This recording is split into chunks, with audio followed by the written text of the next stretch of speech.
from the city that never sleeps. 17 miles from Madison Square Garden, New York City. It's America at Night with Rich Valdez. America's favorite late-night talk program, featuring interesting guests from around the world and calls from across America. And now, here is your host, Rich Valdez. Hi there, good evening, and what's up, America? I am Rich Valdez, Valdez with an S, at Rich Valdez on all of the social media. Happy to be here with you this Friday evening. If you want to give us a call, the number is 833-482-5337, 833-4-VALDEZ. And Speaker Johnson has kept his word on one of his promises from his campaign for Speaker of the House, where he said he would release the footage for the January 6th, what do we call it? Riot, craziness, whatever you want to call it. That was released today. And good for him. I'm glad he did it because there's a lot of people that want to see that stuff. And let me see where this story is so I can share a little bit with it. Here we go. Watch this. So let's see. The January 6 tapes, yada, yada, yada. Massive cache of surveillance video. I'm hoping to see a video. I haven't seen one yet. You can see some elected officials shuffling through the halls, and they're not necessarily sprinting. They're escorted by armed guards, par for the course. A ton of conservative personalities are latching onto this as evidence. January 6th wasn't actually an insurrection, but rather a peaceful protest blown out of proportion. Well, I tend to believe that. I think there was a riot. A real insurrection, an insurrection, I think by definition, is typically an armed, hostile takeover of a government. And they didn't take over anything. You know, if the goal was to stop the counting of the electoral votes, that didn't happen. Biden's in office. So it's not like they were able to take control of the Capitol and then calm everything down. They were like, hey, get out. And the guys got out. It really wasn't as serious as they made it to be, but maybe I'm just downplaying it. I realize that, a number of people view this differently than I do, but what are you going to do? Anyway, my computer just froze. Anyway, there's more on the 69-year-old man that was killed at a protest, right? He was leading a protest. And lamentably, he was struck in the head, and then he hit the floor, and then his head broke, and he died. And I hate to put that as bluntly as I did, but that is in reality what happened. And it's a shame, but there was a criminal charge brought today with respect to that. Let me see. What number is that one, Mr. Hinton?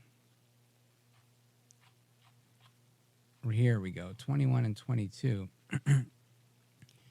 Okay, so we've got the Ventura County Sheriff announcing the arrest today of Loe Abdel Fattah al-Naji. He was charged with involuntary manslaughter and serious bodily injury in the death of the protester. His name is Paul Kassler, 69-year-old Jewish man that was protesting for Israel and, got knocked out and hit the floor and was killed. And it's absolutely horrible. And we have a clip of that. I want you to listen to this. Mr. Loai Alaji was arrested without incident yesterday morning at 7:04 a.m. at his residence in the city of Moore Park. He was booked into the pretrial detention facility on one count of involuntary manslaughter and unlawful act. During the investigation thus far, we have interviewed over 60 witnesses and overseen 600 pieces of evidence to be reviewed and examined. This includes numerous electronic devices which contain numerous hours of video. In total, our agency has committed well over 2,000 hours in this investigation since November 5th. Now, in addition to the 2,000 hours of investigation, there were 600 pieces of evidence, and they spoke with 60 witnesses before charging this college professor with 2 felonies for allegedly causing fatal injuries to this Jewish protester, Mr. Kassler, during a pro-Israel rally that happened alongside a pro-Hamas rally earlier this month in California. Now, the Ventura district attorney for the county of Ventura, Eric Nazarenko. He said on Friday that the investigation led to the death of Paul Kessler, 69 years old, and it was complicated and ultimately led to felony charges of involuntary manslaughter and battery causing serious bodily injury against Loai Abdel Fattah al-Naji, a 50-year-old Moore Park College computer science professor. So, when we talk about it happens in the colleges, that's where they get radicalized. Well, how about this, right? You have a literal college professor killing a counter-protester. I mean, I don't think I've ever read that story before, right? This is what's happening in our day and age today. And it's a shame, but the DA went on to say that our task was to search for the truth and to achieve clarity in the case, and that's what they've done. This was not an easy undertaking, he said, given the disparate, often conflicting interpretations and statements, and also the fragmented nature of the evidence. So both of these felony charges include special allegations. Well, we actually have a cut from the sheriff on this. Listen to this. We have charged the defendant, Loai al-Naji, with 2 felony counts. The first of which, involuntary manslaughter, a felony. The second count, battery causing serious bodily injury, also a felony. Accompanying each of these felony counts is a special allegation that in the commission of those crimes, the defendant personally inflicted great bodily injury upon Paul Kessler. So now both of these felony charges have an enhancement that he personally inflicted great bodily injury that makes Mr. al-Naji eligible for prison under California's 3 strikes law. That's according to DA Nazarenko, which you just heard.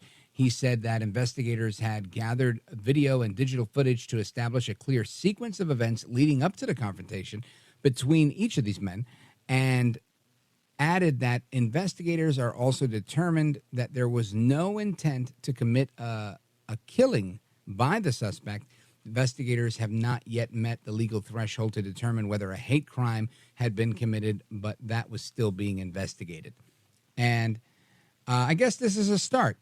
I mean, I don't know what to tell you. Just imagine anybody in your family that's 69 years old that says, you know what, I'm going to go to a protest.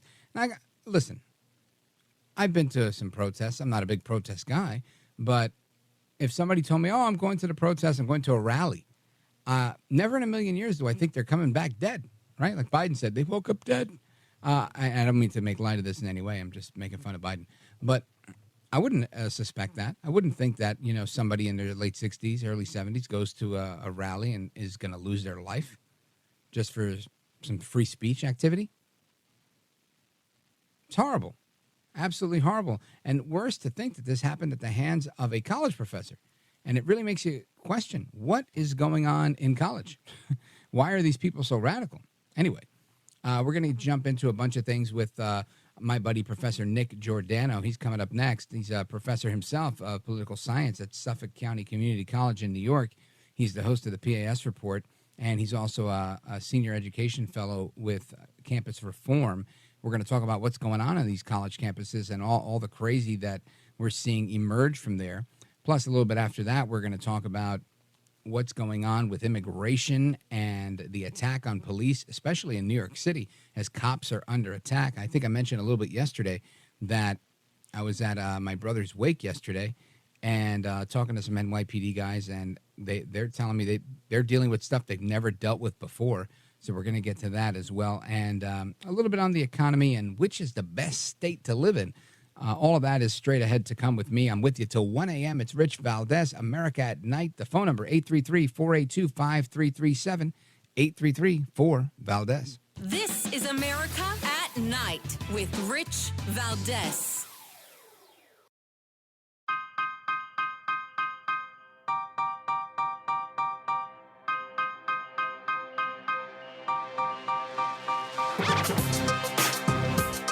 America at Night with Rich Valdez. All right, familia, welcome back, amigos. We're on with Professor Nick Giordano, professor of political science at Suffolk County Community College in New York. He's also the host of the PAS Report podcast and the higher education fellow at Campus Reform. And I'm looking at a headline in Fox News. It says, groups fear faculty that defended Hamas could set California standards, which would equal the institutionalization of anti-Semitism. Nick Giordano, welcome, sir. Thank you, Rich. How are you tonight? I'm doing fantastic. It's Friday. I let my hair down, you know? I know exactly what you mean. So you and me both, right? I just talked about in the prior segment. Really, and it's crazy. You know, I think in this business, it's hard to be shocked, oftentimes disappointed, but not shocked. But I do find it very, very disappointing that this, you know, obviously a few weeks ago, this man was killed, this Paul Kessler, 69 years old, for having a counter-protest alongside a pro-Hamas protest. And he was, you know, beat up and hit the pavement, head broke and whatever, and he's dead now. And they charged this guy with manslaughter, Mr. Al-Naji, and he happens to be a professor like you. And I'm thinking, you know, all we do every day is talk about the indoctrination that we hear about in college campuses and yada, yada, yada. And now we're seeing it's turned violent, right? These people, professors, are now killing people. And I find it very disappointing, even a bit surprising. What say you? Well, it's a disgrace to my profession. I mean, when we look at the way the education system has been functioning, it's essentially collapsed. And unfortunately, you now have an entire generation of students that are going out there and they're celebrating Hamas.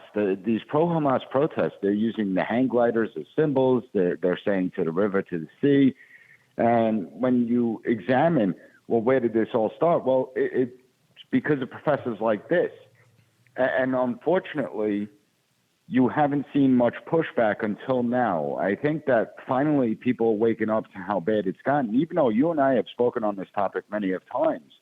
But it's not just at the collegiate level. It's also in the K through 12 system. You brought up California. So Orange County they have ethnic studies curriculums there. And in one of their ethnic studies curriculums, they talked about how, you know, Polish people and Jews, when they came here as immigrants, that they had built-in white privilege, regardless of how poor they were or how they were mistreated when they first arrived. And this is the information that's flowing to students in the K through 12 system. Then they get up to the college level, and they have professors like this that indoctrinate them even further. If an education system is built on anti-Americanism, anti-Semitism, anti-Western culture, the country doesn't survive. That's why people need to wake up and realize. And it's not even that the students are producing as far as education goes. You just had Oregon drop proficiency standards in reading, writing, and mathematics in order to graduate. In New York, we drop proficiency standards to meet what they deem as the new normal. When you look at Baltimore, 40% of Baltimore schools can't produce a single student that's proficient in mathematics. One Baltimore senior, and they spend $22,000 per year per student. One senior had a GPA of 0.13. 0.13. How did he make it to the senior grade level with a 0.13 GPA?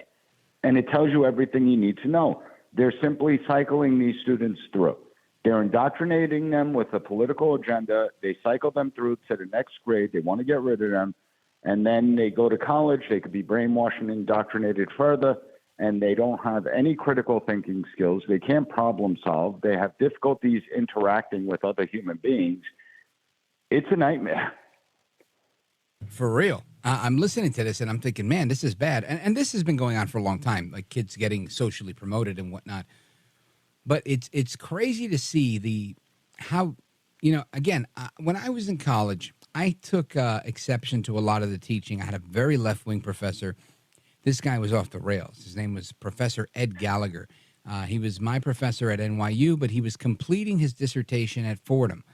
And he was 28 years old at the time. And I remember his research was around rape. And how he would explain to us, you know, I'm working on this paper. It's really tough. This guy was a nut job.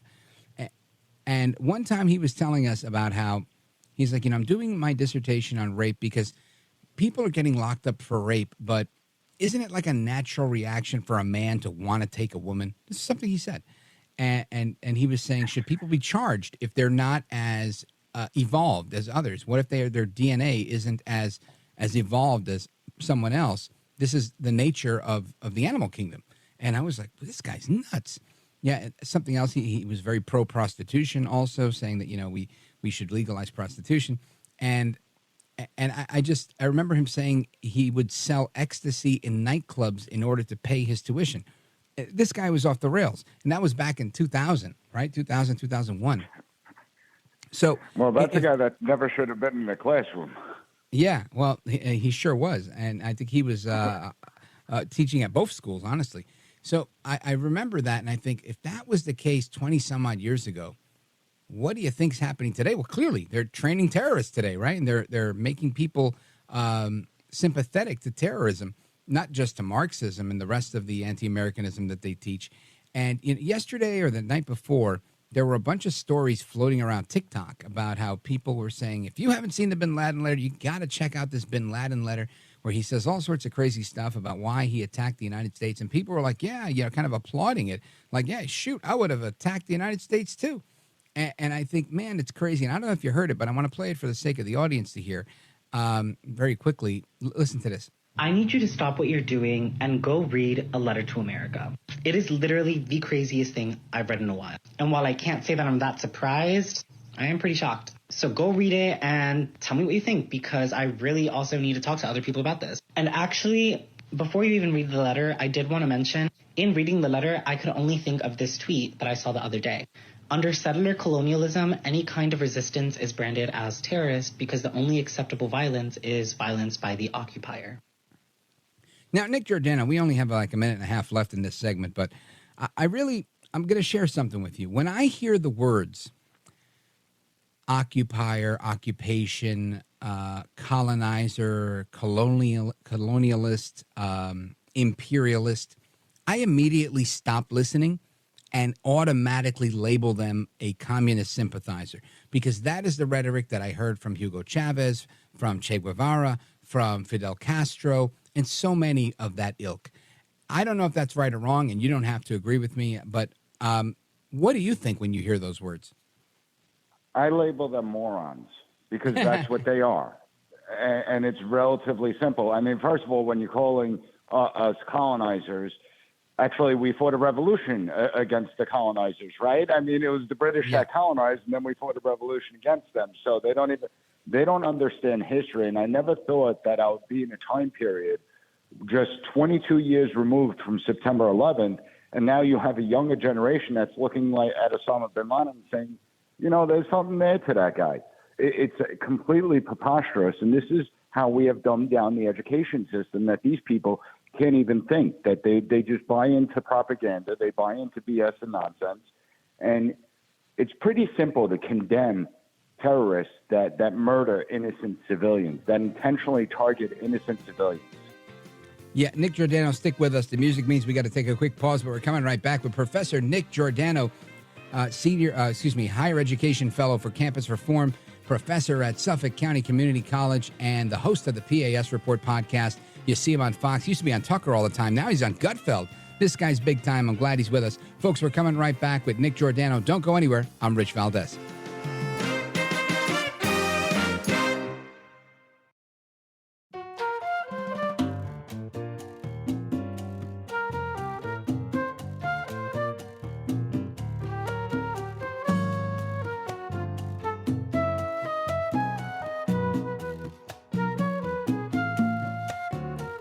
America at Night with Rich Valdez.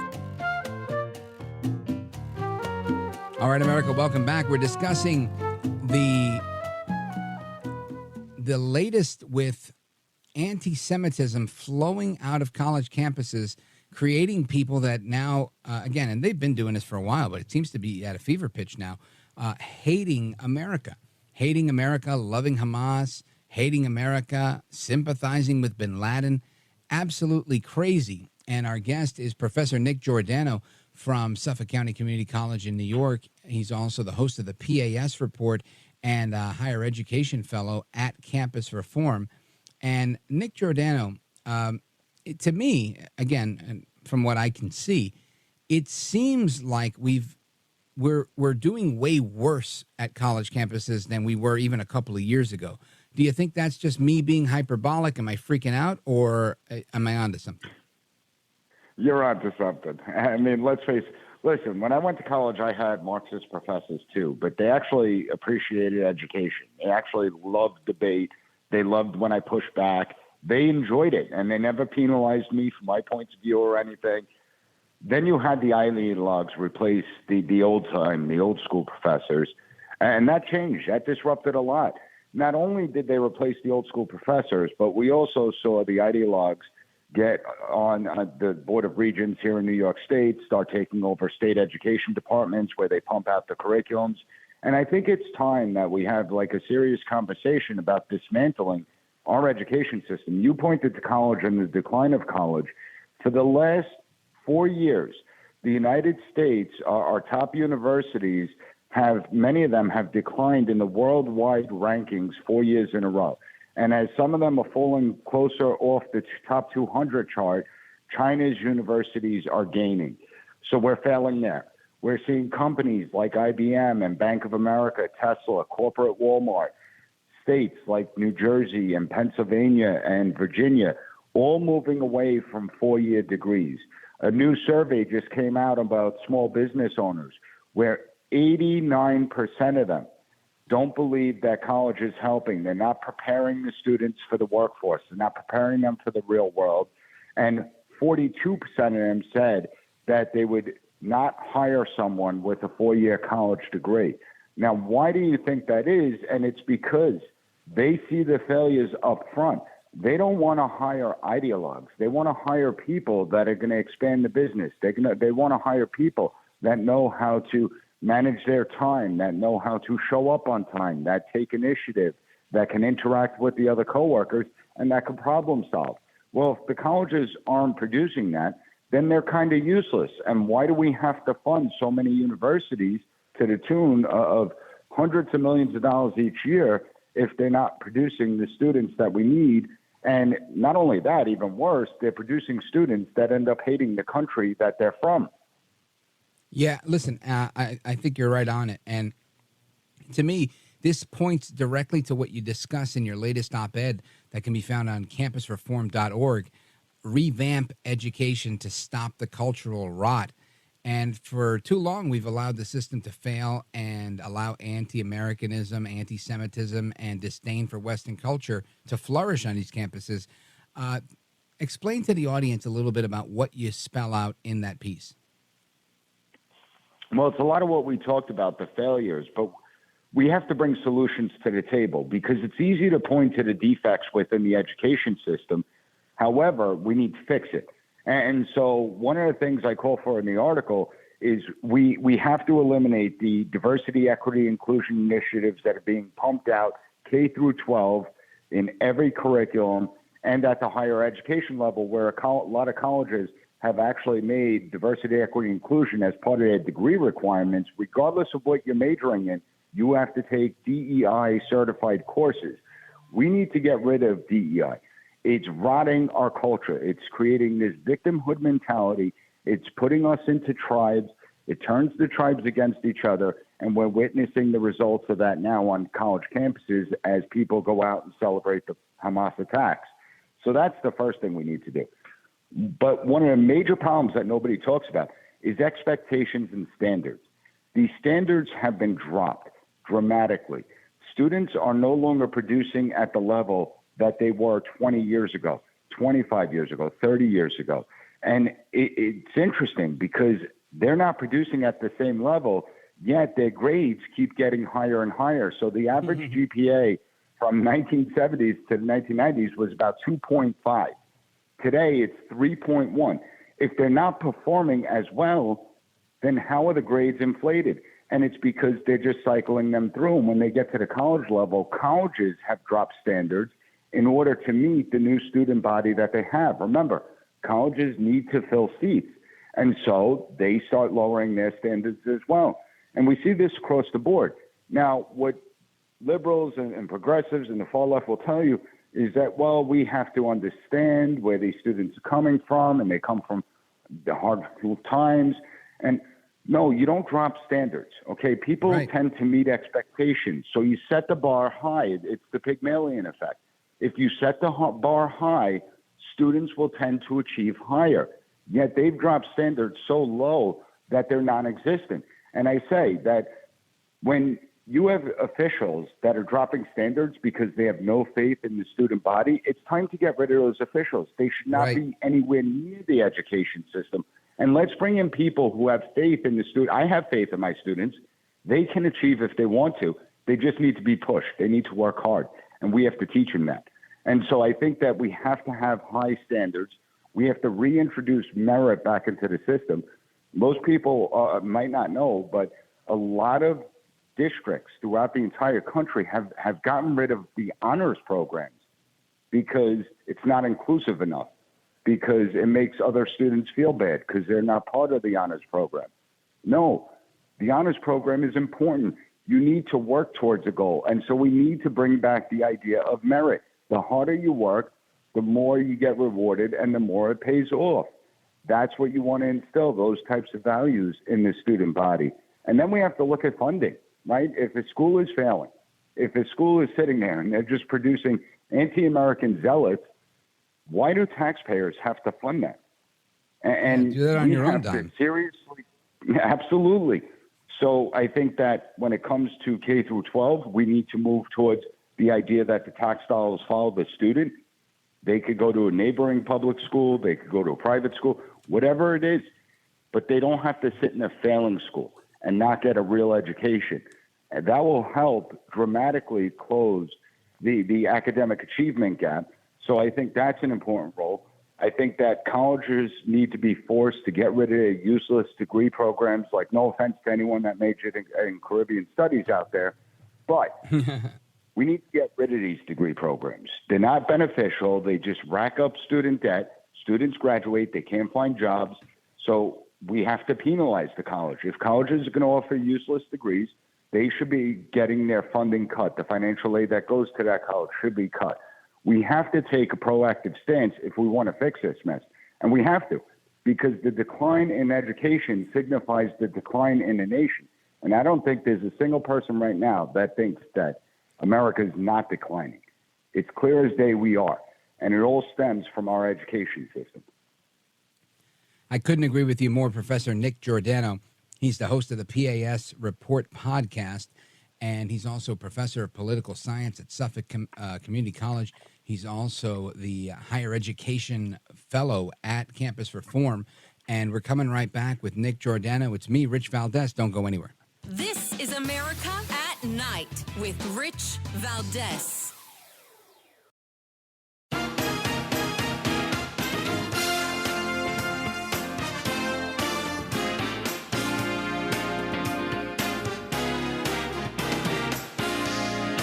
I want to listen to you, Rich, all the time. America at Night with Rich Valdez. More people in the United States are in the workforce today than any time in American history. Our unemployment has been under 4% for 21 straight months. Inflation has come down by 65%, more to do. We now have the lowest inflation rate of any advanced economy in the world. Meanwhile, median household wealth has grown by 37% in real terms since before the pandemic. I acknowledge there's a disconnect between the numbers and how people feel about their place in the world right now. We can deal with the second part as well. We still have work to do. So Biden says we still have work to do, but we're seeing results from his economy. Bidenomics is working. 37% increase in the median household income is what he says is going on. Nick Giordano, I want to switch gears a little bit, talk about Congress, talk about this economy. When you hear Biden at the APEC summit yesterday in California, where he was rolling out the red carpet for the Red Chinese, what's your reaction to that?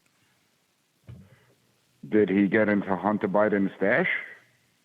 I mean, when I listen to that, 37%, I don't know where he's getting these numbers, but there's not a single person that I speak to that feels that their household wealth has increased by 37% under his administration. Not a single person. I mean, the disconnect is amazing to me because they say, well, inflation's the lowest it's been in a long time.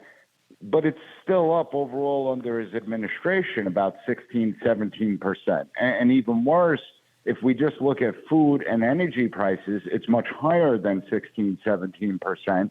And that's what most people feel. So coming out there and telling people, hey, listen, shut up, peasants, you're stupid. I'm doing a great job for you, isn't really the way to go. He needs to, well, I don't know if he's capable of it, but Bill Clinton was masterful at showing empathy. Biden, not so much. And it really is a disconnect. The economy is not doing well. All indications are that we're going into a recession. Has inflation slowed down? Yes, inflation has slowed down, but people are still paying a hell of a lot more for everything today than they were 3 years ago. I think it's perspective, right? I think people in their 40s, maybe even their 50s, they look at the economy right now and they're like, man, this doesn't look good. But I think if you're in your 60s, 70s, even 80s, you look at the economy and you remember the 1980s like they were yesterday. And you remember the 19% mortgage on your first home. And I think people look at it and think, it's not so bad. What is it, we're 8%? We're good. And I feel like that's why some economists are saying, it's really not that bad. Employment numbers don't look horrible. But a guy like me, I'm like, I don't know. I can't remember the last time things felt this bad. Maybe 2003, 4, 5, around there when interest rates were going from 6 to 7 to, and even now it's like if you have great credit, you're getting like a 7.9, 7.5. It's just things have changed radically. Now, again, we're comparing it to all these low 1.5 type of 2.5, 3.5 mortgages that people saw. But I think it's a matter of perspective. And, I'm with you. I don't see 37% increase. I don't think things are great. I just don't see it. I can't imagine how anybody going to vote is going to say, oh, you're doing a great job, unless they're, up there in years and they're comparing it to, Carter. Yeah, and I agree with that, with the exception of those that are living on Social Security and just that's what they rely on for their income. They're certainly feeling it. But for someone like me, I make pretty good money. I did get a pay increase this year. But if I look at the pay increase in inflation, I actually lost money. It's Bidenomics. You get a pay raise and you actually make less money than you were making. This is the way Biden's economy is working. And it really goes to show you that this administration, they don't have a clue on the economy. They don't know what people are going through. They don't know the reckoning that's about to come down the pike. Listen, I go into New York City every now and then. It's a cesspool. But I just look at all those big corporate buildings without the corporations in them anymore, right? They realize, why are we spending $100,000 to $1 million on rent per month? And now you're seeing the collapse in the commercial real estate market. And that's going to trickle down. You see the small businesses in places like Manhattan getting crushed. Why? Because those corporations left. They don't have those employees that are now eating lunch and going to the delis and the bagel stores. And so it's a real problem. But this is something that Biden has never been able to explain well. He goes out there and brags about Bidenomics. But if people aren't feeling it in their pockets, if people are having trouble paying their bills, they're not going to be happy with his line of messaging. Yeah, I agree. And again, his delivery's horrible. He's not Bill Clinton. He doesn't have the raging Cajun by his side saying it's the economy, stupid. And I think he's doing really poorly, personally. We'll see if I'm right or wrong. If Biden's elected again, then I have to sit here and eat crow. Nick Giordano, quickly before we go, tell us what are your thoughts? It's not going to be Biden. Tell me about Biden's your thoughts not for 2024. Making it 24. I think we're about to see a Clinton-Trump rematch. That's what I think. I really? think what makes you think that? Because I see her out there, but I don't know if she's ready, and I don't think she could win. Here's the thing. You have Axelrod coming out a few weeks ago saying that Biden should step down. A lot of Democrats are now freaking out behind the scenes. They want to recruit Michelle Obama, but Michelle Obama wants no part of it. Obviously, Gavin Newsom's waiting in the chops. He could raise the money. He could have a campaign apparatus, but outside of New York, D.C., and California, he doesn't have too much name recognition. If you're going to swamp Biden out, it's the only way to do it is at the convention. And if you do it at the convention, you need someone that has 100% name recognition, someone that's a fundraising machine, and someone that has a campaign apparatus that was never dismantled after 2016. And that's Hillary Clinton. And that's why she's making the appearances. She's like, oh, she's just waiting. I'm telling you. Good analysis. Well, Nick Giordano, I want to thank you for being with us, hanging out with us on a Friday night, staying up late. Let everybody know how they could follow you and keep in touch with what you're doing. Everyone could go to PASreport.com to hear the PAS Report podcast. They go to campusreform.org. Check out my articles there.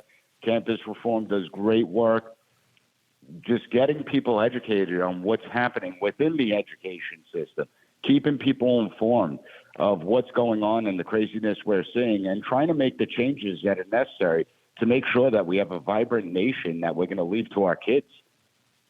Outstanding work, Nick Giordano. Godspeed to you, my best to your family, and hope to, A, hang out with you soon, and B, have you back on the show. Certainly. You got it, brother. Folks, there's more to come straight ahead. We're going to get to your calls and more, 833-482-5337. This is America at Night with Rich Valdez.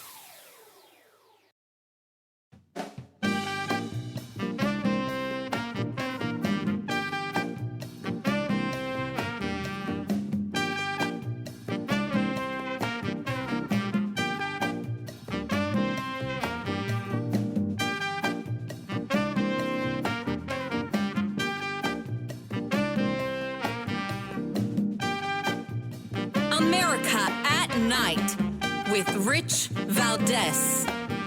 All right, America, welcome back. Remember, we're doing open phones in a little bit, and we're taking calls on anything that's on topic throughout the show, 833-4-VALDEZ. But I wanted to bring your attention to a clip of audio. Andrea Mitchell, you probably know the name. She's about 8,000 years old, and she's very, very down the middle. Lying. I'm kidding. She's extraordinarily biased. And despite the video that's been released, despite news reports for, I don't know, probably about a decade at least, that Hamas runs their operations out of hospitals, schools, and mosques, she went on TV today and said there's really no definitive evidence, despite the United States government saying it, the United States intelligence community, and the IDF. Listen to this. Israeli special forces are now inside or laying siege to several hospitals in Gaza, including Al-Shifa, where the IDF claims it found a tunnel entrance. NBC News cannot independently verify that claim. So far, there is no definitive evidence that a Hamas command and control center exists beneath the hospital, a claim Israeli and U.S. officials have repeatedly been making.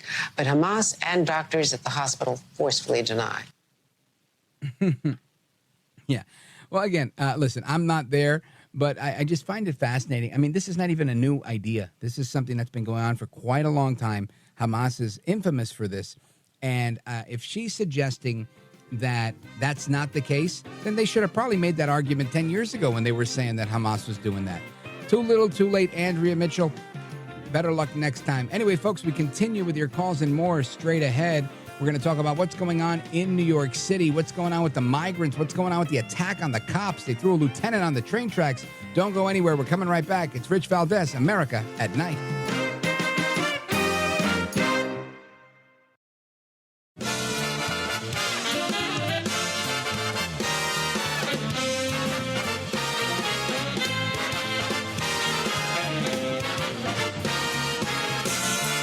Live from the city that never sleeps.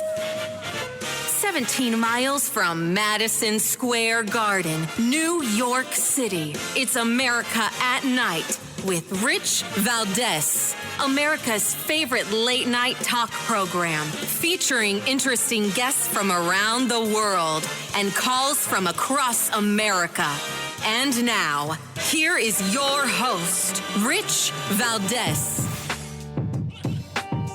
Hi there, good evening, and what's up, America? I am Rich Valdez, Valdez with an S, at Rich Valdez on all of the social media. Your liberty-loving Latino amigo, happy to be here with you this Friday evening, hour number 2 of the program. If you want to join us, our phone number is 833-482-5337, 833-4-VALDEZ. And the migrant crisis continues. Illegal immigration is off the chain. People are coming in from all over the place. As you guys know, I mentioned I was at a wake yesterday for my my recently deceased brother, Bobby Robert Valdez, and may God rest his soul. And he was a Marine, but my other brothers are cops, NYPD, and there was a bunch of NYPD and feds in the room. And one of the cops I was talking to was telling me about how he's got his hands tied. He can't do anything. And he said he's never seen anything like this. The guy's been on the job for, I think it was 16 years or 20 years, and he's on his 25 contract. I'm not sure. But I know he said he had 4 years left before he retires, and he'd never seen anything like this with the migrants. He says he gives them warnings every day. His command has told him, do not lock them up. Just give them a warning and keep them moving. They don't want to lock them up. And so he's feeling like he was at his wit's end, and saying that it's the same warnings every day. They act up. They bring bad habits from wherever they came from. Because like El Trompito said, you know, they're bringing their racists. They're bringing their bad guys, you know, bad hombres. And ultimately, there's a lot of truth to that. There's an assimilation process that's not happening. And the cops can't do anything. They're all over the place. And Mayor Eric Adams is crying. He's whining. But nada, nothing's happening. So I said, you know what? I want to get to the bottom of this, but I want you first to hear what Adams is saying, because he's saying, look, we're not out of the woods yet. Check this out. We added billions of dollars to care for the migrants. COVID funding is sunsetting, and we must close a $7 billion budget gap in the coming fiscal year. That is the reality we are facing. And if circumstances don't change dramatically, city agencies will be forced to reduce city funding spending by 5% 2 more times within the next 6 months. That would mean disruptions to the services we all rely on. We cannot afford to be divided as a city in this moment. We must come together and speak with one voice to Albany and Washington, D.C., to get the support we need. That'll mean disruptions to the services. What services? You've got emotionally disturbed persons all over the place. You've got crime all over the place. It's bedlam in so much of the city. If I got it wrong, you can change my mind. But I want to bring in a champ, a people's champ, somebody who understands this better than anybody. He's a subway rat himself. He rides the subways. He doesn't have a car. He doesn't use cars. He used to take cabs, but they shot him in the back of a cab. Curtis Sliwa, he's a huge radio host in New York City. He's a friend. He's a mentor, and he's with us right now. Curtis Sliwa, welcome, sir. Oh, my hands across America to all your listeners. And, I didn't know your brother had passed away. Oh, thank you, Curtis. My prayers are with your family. Great considerations. Liberty-loving Latino, I know your entire family was supporters of yours truly, Curtis Sliwa and the Guardian Angels. That's true. Big time supporters. That's 100%. And Curtis Sliwa, you know, I'm hearing elite Eric Adams. He's out there when he's not TikToking with the Kardashians. He's crying about more money, and the COVID money's running out, and we need more money for this. But he's not doing a good job by the city, in my perspective. What say you? Well, number one, remember, a year ago, he rolled out the red carpet for the illegal aliens. He couldn't take enough from Governor Abbott, that racist he called him. We'll show you how to treat illegal aliens. I mean, from soup to nuts, whatever they wanted. Con arroz, habichuelas. Oh, beans and rice. Would you like a chuleta on top, a pork chop? Whatever they wanted, they got. 5-star hotel rooms at $400 a night. They would have to have no curfew, because this was a shelter, believe it or not, a hotel, whereas you could be down on your luck as an American citizen, maybe even a veteran. If you were staying in a shelter, your curfew was 10 o'clock at night. You had to go through a metal detector. You had to be searched for drugs, for drug paraphernalia, for alcohol. The illegal aliens, they basically ran the streets. No curfew. They're smoking weed, drinking cerveza. and living the great American life at us, the sucker taxpayers' expense. The mayor now is going, no mas, no mas. We're going to be bankrupt as a result. Well, hey, guy, you have only yourself to blame, and I call him the papachulo of all illegal aliens, Joe Biden, who will not close the border, who will not say enough is enough, and that's why this invasion continues. And as Eric Adams said a month ago, it's going to destroy our city, but he's not doing not a damn thing about it. Listen, this is very, very disconcerting. It's very, very bad news to me because, again, I understand that you have problems, right? And problems come and go, but there should be a solution. Sometimes it's temporary. This particular problem seems to be getting worse and worse and worse. And with Joe El Baboso Biden doing zero except bringing in more illegal aliens across the border and busing them right into New York City and other cities, I don't see how we get better. How do we fix this, Curtis Sliwa? Well, number one, remember I ran against Eric Adams, swagger man with no plan. And if he doesn't go to jail, to the big house in chains and shackles, by the way, breaking news, he has just put together a legal defense fund starting tonight because he's in a lot of trouble, all kinds of investigations.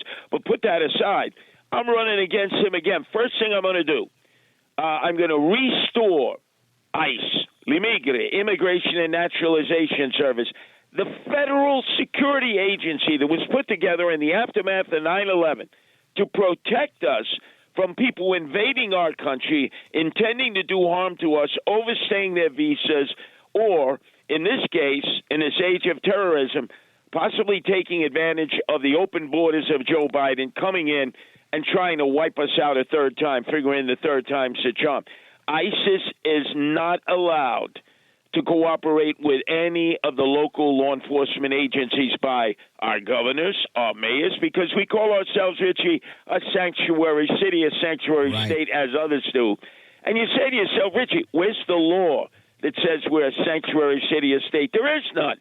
It could be changed in a heartbeat. We need ICE, the brave men and women who put on bulletproof vests each and every day. They get retainers to go out, as you called, the really bad hombres who are sex traffickers, drug dealers, gangbangers, or maybe even committed really bad crimes in their country of origin, and they got to be locked up. And ISIS is the federal police agency to do it. I agree with you, Curtis Sliwa. Folks, we're on with Curtis Sliwa. He's the founder of the Guardian Angels. If you don't know, you should. They're the safety patrol group that really helped clean up the city.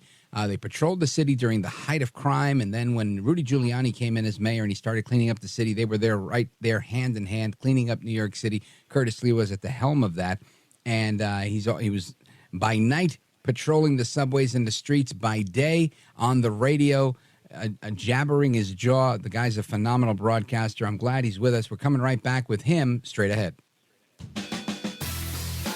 This is America at Night with Rich Valdez. Call now, 833-4-VALDEZ. That's 833-482-5337. 833-4-VALDEZ. That's Valdez with an S.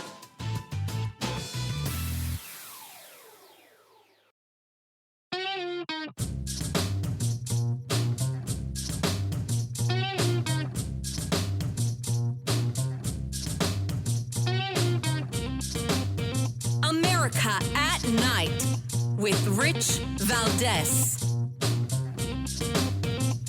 All right, America, welcome back, familia. We go to Boise, Idaho, KBOI. We check in with Paul. Paul, you're on with Rich Valdez and our guest, Curtis Sliwa. Wow. Awesome. Hey, Curtis, I got to thank you just for being who you are and what you've been doing for the last 40 years. I've watched you from the other side of the United States over on the West Coast. Now we call it the left coast. And, you've done things for your city and you've done it out of love. I don't think you've made millions upon millions of dollars like some people might have. And you've helped people. And I've noticed that from afar. And I admire that in somebody that can do that for somebody else and not stick their hand out wanting something, except maybe a handshake. And, you send a lot of positive vibes out to people. And I'm sure they understand what I'm trying to get at by saying this to you right now. But you've done a lot for your city, as much as you can with the tools and the money that you're given to be able to do things. One thing I did want to ask was, what was the circus like when Bernie Goetz went through what he went through? Thank you, Paul. Curtis, go right ahead. Well, we're starting to come full circle, Paul and Rich, back to those days in the 80s where the subway gunman emerged, Bernard Goetz, who was being preyed upon and then shot 4 of these thugs as they were trying to rob him. We just had a situation just a week ago where a guy pulled out a gun in the subways and fired shots to prevent a robbery in progress of a woman. Unfortunately, he was taken away to jail. The person who did it is a repeat criminal, a predicate offender. He'll be cut loose again to go out and do it again and again and again. And I think from what I thought we had recovered from, which was crime central, New York City in the 70s and 80s, we now have gone fully back and fallen into the abyss. And that's why Eric Adams, who basically has forsaken us to fund the illegal aliens and to forsake the cities, is now saying, well, people got to volunteer. They got to be the school safety guards. They're going to have to fill in for the police that I'm going to have to cut from the budget. He's $1 short and a day late. And that's why you need groups like the Guardian Angels to fill the void, because our politicians, they have forsaken us time and time again, Rich. Thank you, Paul. And yeah, Curtis, you know, you're right. And I not just that story. There's a lot of stories out there. I'm looking at one here. NYPD Lieutenant Pichardo hospitalized after responding to a train conductor's call for help on Saturday night, 238th Street Station and Kingsbridge in the Bronx. This guy got the crap beat out of him. A lieutenant in uniform, if they're beating up on the cops, what do you think they're going to do to you and me? Oh, and it's happened a few more times. In that particular situation, this is a hero Dominican-American police officer, has received citation after citation for valor. These 2 thugs he was trying to break up, they were having a knife fight with one another. He breaks them up, and then they turn on him, and they give him a vicious beatdown. Rich Valdez, he goes to the hospital. Thank God he'll recover. They broke his eye orbit. They broke his nose. He was in real bad shape. You know, the swagger man with no plan, the mayor, he didn't even have a chance to go and visit him, he said, nor the police commissioner. Now, what does that say to the men and women in blue that one of your colleagues is beaten viciously and neither the mayor or the police commissioner goes to the cop's bedside? That is just going to indicate to more cops that you can't do your job when you actually do get physical. You don't have your mayor and your police commissioner don't have your back. So more will leave the job, more will be recruited by other agencies, and pretty soon it'll look like, remember that movie Kurt Russell, Escape from New York? Oh, boy. We may have round 2, Escape from New York, because we're coming out to the rest of America, so prepare for more New Yorkers exiting the city. Yeah, it's a real shame. And thankfully, there's some investigation into elite Eric Adams with the feds, or I think it was the feds that said, hey, we want to see your cell phone. And now he's lawyering up and he's putting together a legal defense. Give us the scoop on that, Curtis Sliwa. Well, as you know, Rich Valdez, I ran against him for mayor and I lost.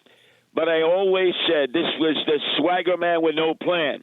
His battle cry has always been from the first day he was sworn in, previous to being mayor, in the state senate in a place called Albany. Show me the money. That's what it's all about. Show me the money. So basically, the way you do business with the city of New York, you got to show up. You got to have a sit down with Eric Adams.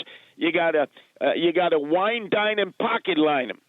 So if you're ready as a lobbyist or anybody with interest in the city to basically pay him or his cronies off, you get an easy pass to get what you want. Anybody else to the back of the line. And I've been calling him out for years. And now, all of a sudden, the rats are leaving the sinking ship. He's got a number of people who are cooperating with the feds and local authorities, giving evidence because they don't want to go to jail for Eric Adams. And here's a guy who thought he was going to be the new face of the Democratic Party. Soon he would be at 1600 Pennsylvania Avenue in the future, because he would win not only the black vote on the Democratic line, but the ever-growing Latino vote, because he's the one who encouraged the illegal aliens to cross the border. He wants, naturally, no barriers at the border. And now he'll probably be going to the big house in chains and shackles.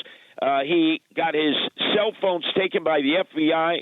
First time ever that has occurred in a very corrupt city like New York. And you know how he's communicating now, Rich Valdez? With two burner phones. That's what drug dealers use. That's what guys who have a gumata or a woman on the side use to keep it away from their wife. Burner phones. They'll take those away, too. It's the FBI we're talking about. Those guys will do whatever they got to do. Oh, boy, Curtis Sliwa. So last time you said you were going to run against him again. Is that in full swing, or are you considering that? Is that happening? What's the story? Rich Valdez, you know Curtis Sliwa. You cut my veins and arteries. I bleed New York City. I got to save our city now, because he has brought us to the brink of bankruptcy by taking care of the migrants and not the people that he was sworn into office to defend, to take care of, and above all others, prevent an illegal invasion from toppling our city. So you're damn right I'm going to take him on and anybody else. Remember, this is a bastion of socialism. Eric Adams is considered a moderate Democrat. But this is the town where the socialists have won elections, community by community, borough by borough, and they have to be stopped in your tracks, all led by the woman you first dubbed all-out crazy, Alexandria Ocasio-Cortez, leader of the Democratic Socialists of America. All-out crazy AOC, my least favorite congresswoman from the Bronx and Queens, and she has spread that ideology far and wide with the Democrat Socialists of America. So Godspeed to you and everything you're doing with the Ronald Reagan Republican Club, because I think that's the right antidote to what she's putting out there. Oh, there's no doubt. You got to challenge the socialists right in the belly of the beast, because we see, look at what happened in Chicago. You went from Beetlejuice as the mayor, and then they elected a socialist. And I mean, the city worse was than her. Horrible. It's gotten that much worse. Keep going the socialist way, and you'll have nothing left, and then you'll have to flee your city or your community like everybody else. Curtis Sliwa, we're down to a minute before we hit the hard break. I want to make sure everybody knows how they could follow you and support you and keep up to speed with your decision to run and everything like that. Tell them where to find you. Well, my passion, my love has always been the group that I created voluntarily to patrol the streets of America and the world in 13 countries now, 130 cities, the Guardian Angels. Just go to guardianangels.org, guardianangels.org, and that's the best way to communicate with me as you put your hands across America to the liberty-loving Latino, Rich Valdez. Curtis Sliwa, you're too kind, brother. It's always good to hear your voice. My best to Nancy and the crew. Tell 13 I said what's up. Have a great Thanksgiving, and God bless you.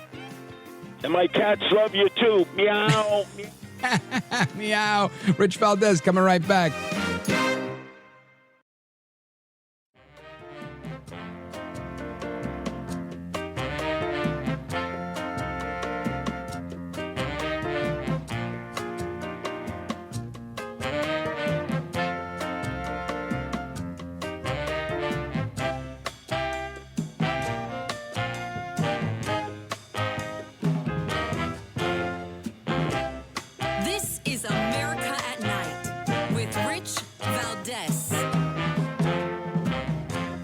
All right, America, welcome back. We continue our conversation with William Ruger. He's president of the American Institute for Economic Research. And there's a list. And, of course, I want to talk about this list because we want to talk about this study that has a state-by-state comparison of the freest states in America, right? It's called Freedom in the 50 States, and looks at the personal and economic freedom state by state. William Ruger, welcome to the program, sir. Hey, thanks for having me. Outstanding. I'm happy you're here, and I want to get into this because these topics always interest me. I'm a native New Yorker. I live in New Jersey, thinking of moving to Florida, and I'm always interested in knowing which are the freest states in the country. How did you put the list together, and what was the reasoning, the rationale for putting the list together? Well, I think it's important to study states, right? Because we have a great federalist system in which we don't just have the federal government in Washington, but a lot of the powers of the state are actually much more localized than in other countries. And so we can look at states because they vary a lot in terms of how much the state impacts our lives, whether it's in taxes or criminal justice policies or education. And so it's good to see what they look like, especially because people want to be able to relocate their businesses, or they want to move, or they want to try to do better than the states near them. And that helps them decide where they want to live, especially if you're thinking about living in New York versus Connecticut versus New Jersey, or, if you're thinking about, hey, should I prefer New Hampshire to a place like Massachusetts, right? So a lot of different reasons why you might want to do this. And again, not just scholarly, but for everyday decisions in our lives. Yeah, for the practical sake of actually figuring out what's best for oneself. So, William Ruger, let's talk a little bit about the list. What are the top five, your top five of where, people have the most economic freedom? Well, in terms of their overall freedom, New Hampshire is number one. It's actually the highest ranking we've ever seen. We've been doing this study now for 15 years. This is the 7th edition, and they've got the highest absolute score we've ever seen, but it's followed closely by Florida, South Dakota, Nevada, and Arizona, right? That's the top five in terms of overall freedom. Now, our study looks at not just economic freedom, but also personal freedom. So it's divided into three, right? So fiscal policy and regulatory policy make up economic freedom, and then personal freedom, or freedom from paternalism, if you might think of it that way. And, we break it down along those different lines. And so if you think about economic freedom, New Hampshire and Florida are up there at the top, as is South Dakota, Tennessee, and Georgia, as well as a state like Texas, which does really well on economic freedom, but very poorly on personal freedom. Why is that? Well, I mean, you have some states like New Hampshire and Nevada that do really well on both, right? And that's why they are at our top spots. But you have these strange states that might do better on one or the other category. And those do tend to correlate sometimes with whether they're red or blue states in terms of our political nomenclature, right? So a state like Texas, it has very high incarceration levels relative to the type of personal and property crime that you might see. It doesn't necessarily have a kind of robust set of school choice approaches like states like Florida, New Hampshire, and others. Right. So that's why it doesn't do so well, but it might do really well on something like it has a right to work law, right? That's something that even New Hampshire, it's at number one, currently lacks. Whereas you have other states like Maine that does really well on personal freedom, but horribly on economic freedom. And so, again, these states vary quite widely. And so, it's very interesting as scholars, but I think the reason why this study's done so well is people like to see, how their states are doing. And, we're looking at 230 different types of policy areas. So it's not as if we're just looking at a few. It's very robust. Everything from, tax burden to things like right to work to even raw milk sales. Yeah, I'm looking at what's cool about your website, which is freedomin50states.org, is that you can break it down by the different types of freedom: overall freedom, economic freedom, fiscal freedom, regulatory freedom. And I was looking at your regulatory map, and number one there is Kansas. And I wouldn't have suspected that. Why is Kansas number one? Well, if you think about it, Kansas has to compete with a lot of other different types of states. And one way they can do that, and they can't compete on things like amenities, right? It doesn't have big mountains. It doesn't have oceans. The weather in Kansas, no offense to people out there from Wichita, is, not necessarily the greatest in the world. And so they're able to compete with others, through their policies. And that's a real advantage. In terms of regulatory policy, right? They don't have a lot of land use restrictions, which you see in a lot of places on the coast. They have, a right to work law. They don't have a state level minimum wage law. Their civil liability system is good. And they've also had, really great scores on occupational licensing, which is a problem in a lot of places where it's really hard, to actually employ yourself, right? To use your skills to make a difference and to grow your economic future. And a place like Kansas does really well in those areas. Now, I want to switch gears a little bit to talk about overall freedom. And I love the way you've got the website laid out, because you're able to see your top 5, but you're also able to see your bottom 5. And your bottom 5 here, not surprising, but man, does it stink here. You've got, I'll just look at these last few that I'm looking at here, because I was looking to see who number 50 was. And in overall it's freedom, New York. It's New York. But right behind it, you've got California, Oregon, and New Jersey. And it's so interesting how similar these states are, honestly, not by size, but by regulation and by politics in many ways. Yet they're so disparate in terms of geography. Why did New York come in at number 50, the worst state for freedom? Well, part of the problem for New York is it's not just bad in one thing or another. It's just bad across the board. Mm-hmm. Now, it has made some gains in personal freedom over the years, but it's always been number 50 in our study. And, this is going back in terms of our data all the way, to the year 2000. And we have, some aspects of our data go all the way back to the 1930s. But in terms of our robust ranking, all the way back to 2000, it's always been number 50. And, look, it's got really high taxes, right? Not just at the state level, but even in localities. It's got a ton of regulatory policy. If you think about, how much New York is a kind of beacon to the world of business, of kind of vibrancy. Well, they're living on that past capital because they've really tried to squelch things. And, New York City may not suffer as much because of its vibrancy, but the rest of the state really does. And it's no wonder that they're losing population. And one thing about our study is that we are able to look and see if there's a statistically significant correlation. And that's a mouthful, I know, but is there actually a driving force? Does freedom or the lack of freedom cause people to move, right, to vote with their feet?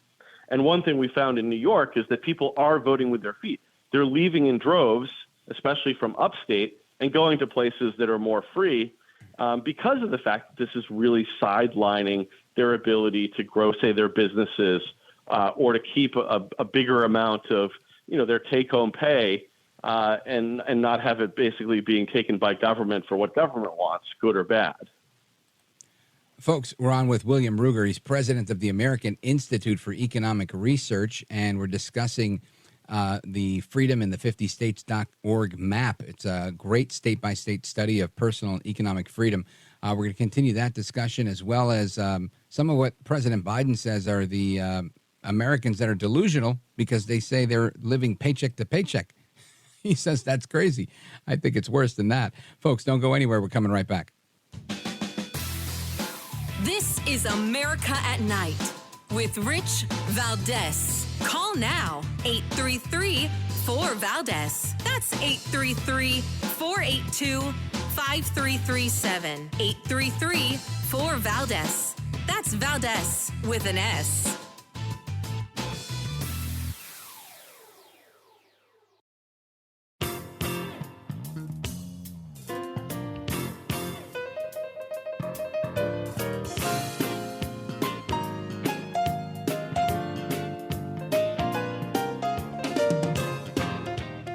This is America at Night with Rich Valdez. It's been my approach here in the United States from the moment my administration took office. We're building an economy from the middle out and the bottom up. Trickle-down economy worked okay sometimes, but not a whole lot trickled down on my dad's kitchen table.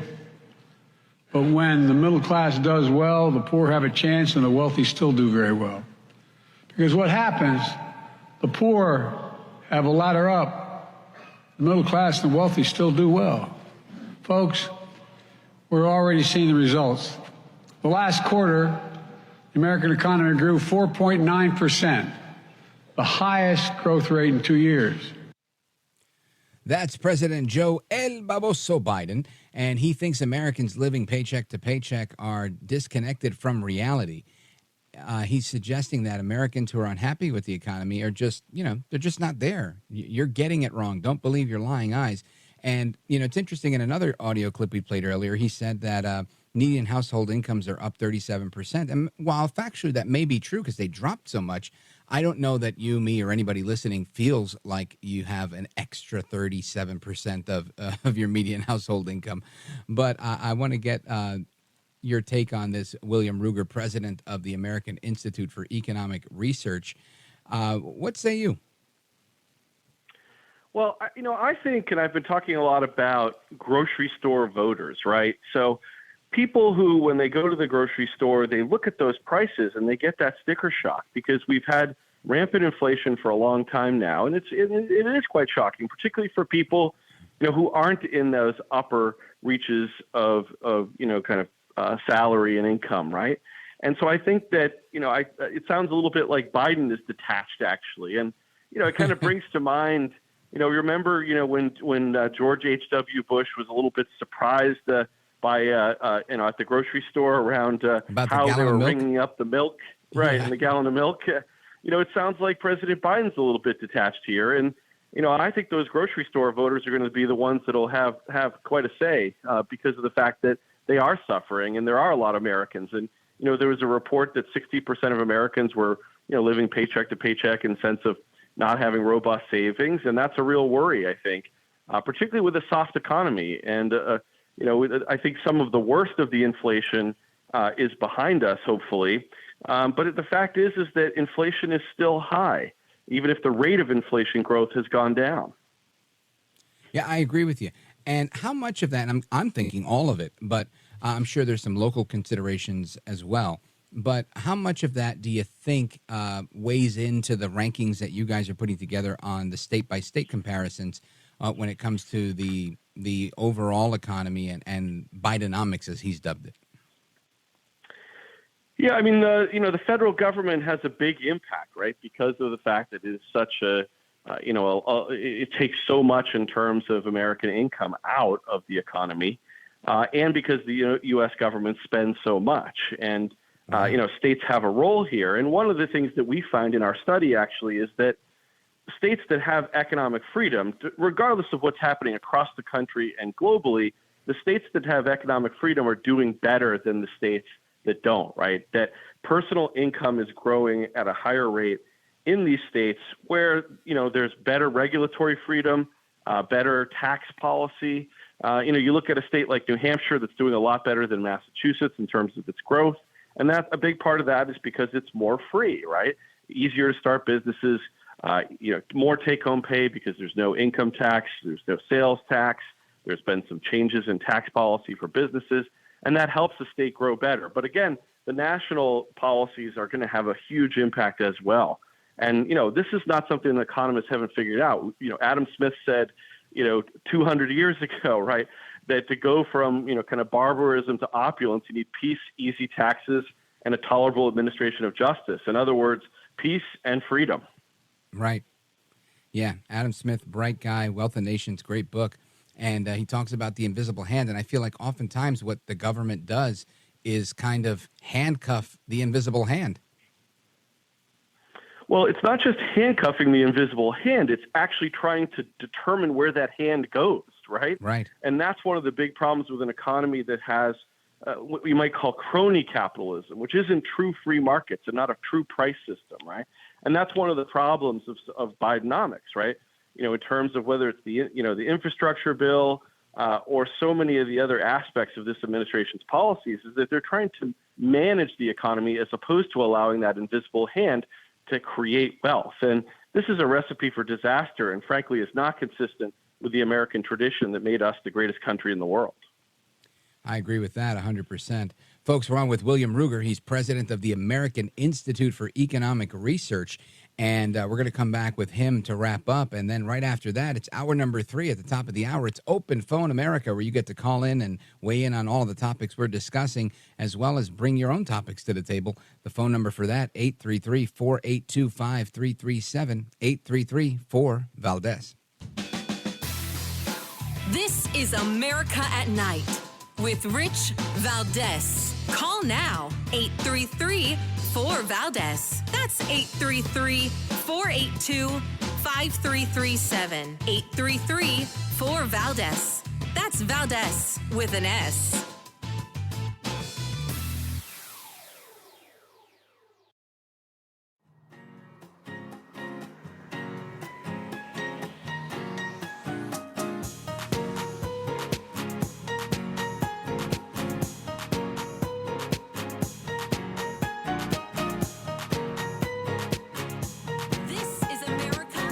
This is Night.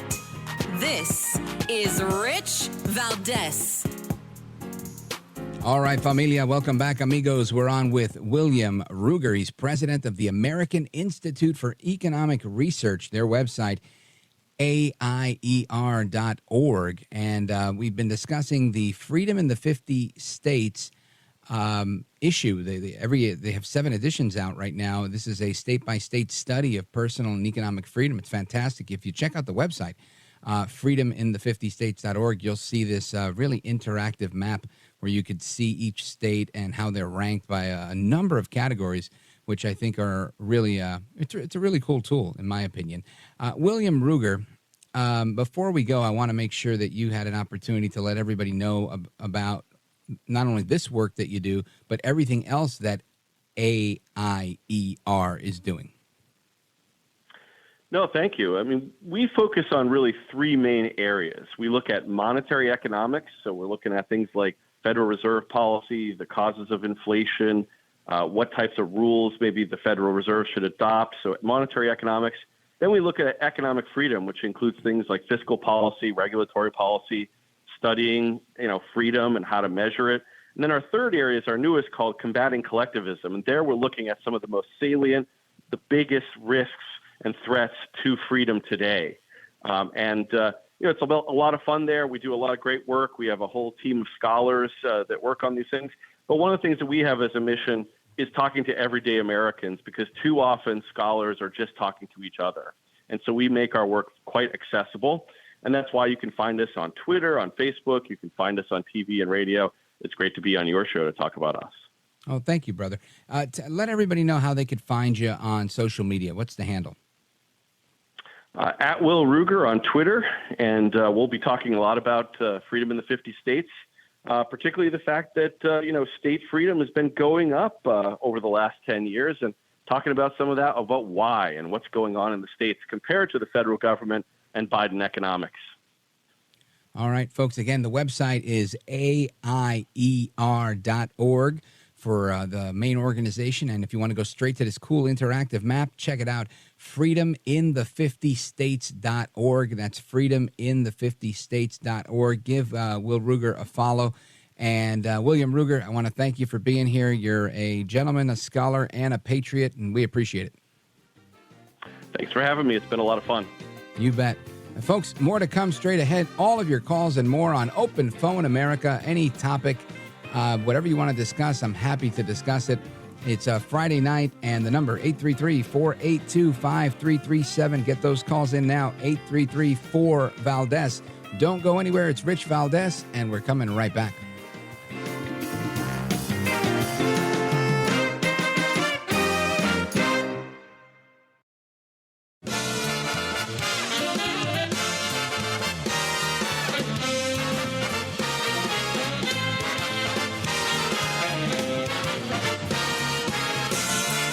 Live from the city that never sleeps. 17 miles from Madison Square Garden, New York City. It's America at Night with Rich Valdez, America's favorite late night talk program, featuring interesting guests from around the world and calls from across America. And now, here is your host, Rich Valdez. Hi there, good evening, and what's up, America? I am Rich Valdez, Valdez with an S, at Rich Valdez on all of the social media. Happy Friday to you. Hour number 3 of the program, a time-honored tradition on this program known as Open Phone America, dubbed so by Larry King back in the days. He started that in 1978. That was the year I was born, and that was a tradition continued by the late, great Jim Bohannon. And that's a tradition that we're going to continue, you all and me, this evening. The phone number, 833-482-5337, 833-4-Valdez. And yesterday there was a story about the rapper and producer Puff Daddy, Sean Diddy Combs. And he was, it was alleged that he was involved in sex trafficking and all sorts of things, including a rape and a cover-up. And as luck would have it for him, that's all been cleared up. That's it. Seems like they've come to a resolution just 24 hours after the singer Cassie, Cassandra Ventura, filed a rape and abuse lawsuit against her former longtime boyfriend, Sean Combs. The singer and the producer ended the incendiary matter. Here's a quote. "I have decided to resolve this matter amicably on terms that I have some level of control." That's from Cassie in a statement earlier today to the federal court where she filed this. And she said she wants to thank her family, fans, lawyers, and for their unwavering support. The mega producer known as Puff Daddy, a.k.a. Diddy, added briefly, "We've decided to resolve this matter amicably. I wish Cassie and her family all the best and love." So look at that. Isn't it great when you have a big problem facing you and you can make it go away that quickly? That's fantastic. It's great to have money. If you're Puffy, right? If you're not Puffy, Puff Daddy, then, you get the Trump treatment, right? Where you try to resolve a legal matter and whatnot, probably pay somebody off to make a problem go away so you continue your business.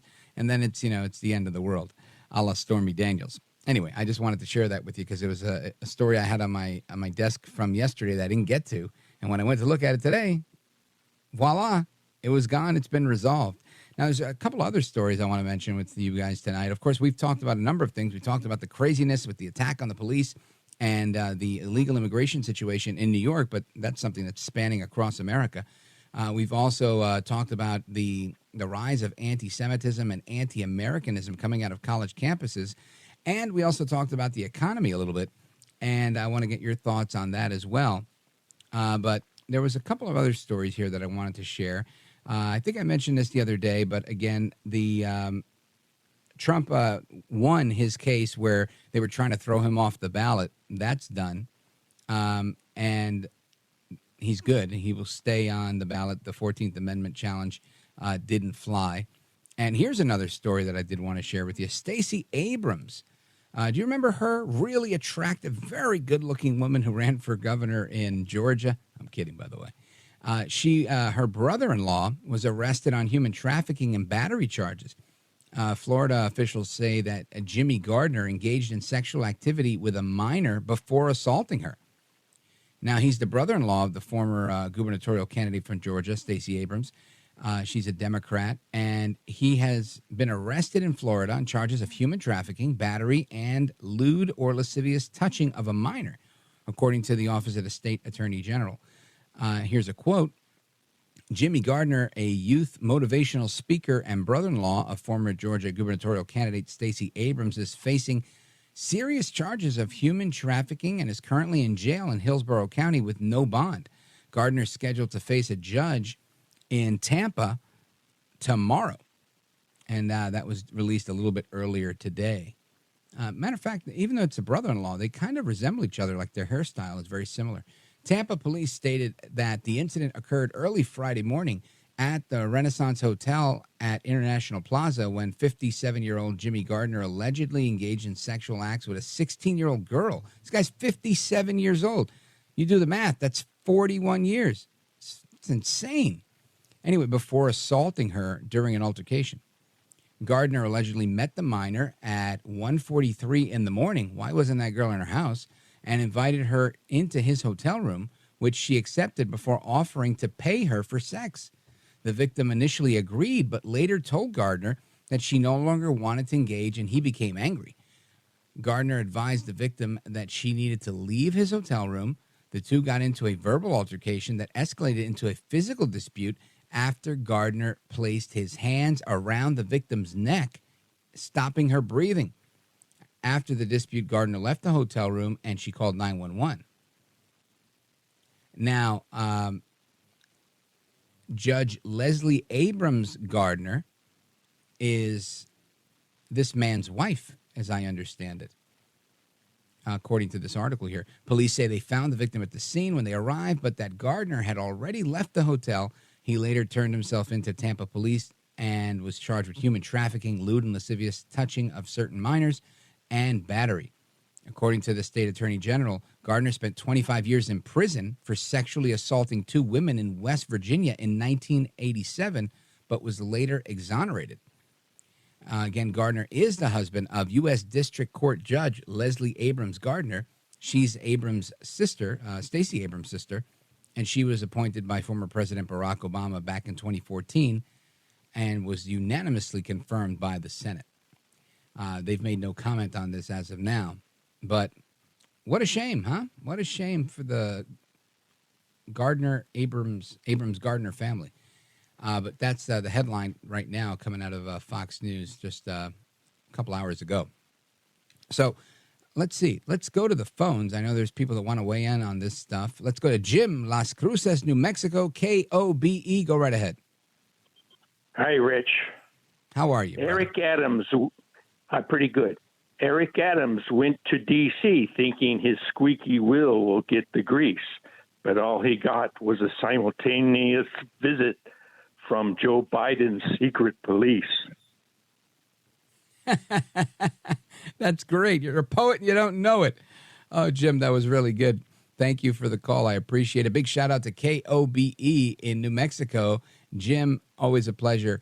And folks, we're going to get to the rest of your calls and more straight ahead. I see calls coming in from San Francisco, from Kansas, from Delaware, and more. We're going to get to you momentarily. Don't go anywhere. The phone number, 833-482-5337, 833-4-VALDEZ.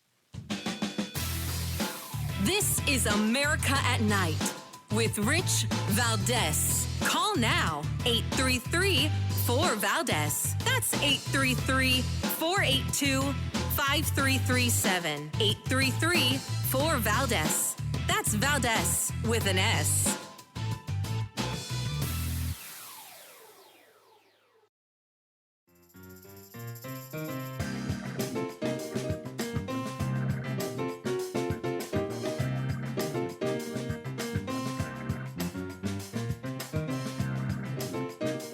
He's brown, he's bald, and he's breaking it down.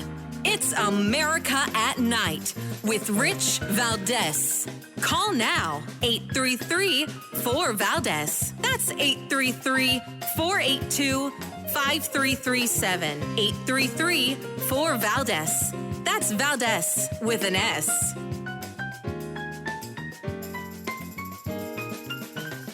All right, familia, welcome back, amigos. We're looking at a story right now. Listen to this. Bethlehem, birthplace of Jesus, to take down Christmas decorations in solidarity with our people in Gaza. That's the headline. City officials in the birthplace of Jesus Christ are tearing down Christmas decorations in solidarity with Palestinians amid Israel's continued battle with Gaza. Bethlehem, an ancient city located in the West Bank, declared via social media and their official spokesperson that the decorations installed in previous years are being removed because of the conflict between Israel and Hamas. Isn't that something? So, sounds like doesn't matter if you're a terrorist, we're still going to side with them and not celebrate Christmas, which last I checked is the ceremonial birthday of Jesus in the city where Jesus was born. Absolute lunacy, but, you know, who am I? Let's see what you have to say about that. Let's go to Betsy. She's in Manhattan, Kansas on KMAN. Go right ahead, Betsy. You're on with Rich Valdez. Welcome. Oh, thank you. Yes, I was calling about, you were talking about anti-Semitism on campus. Yes.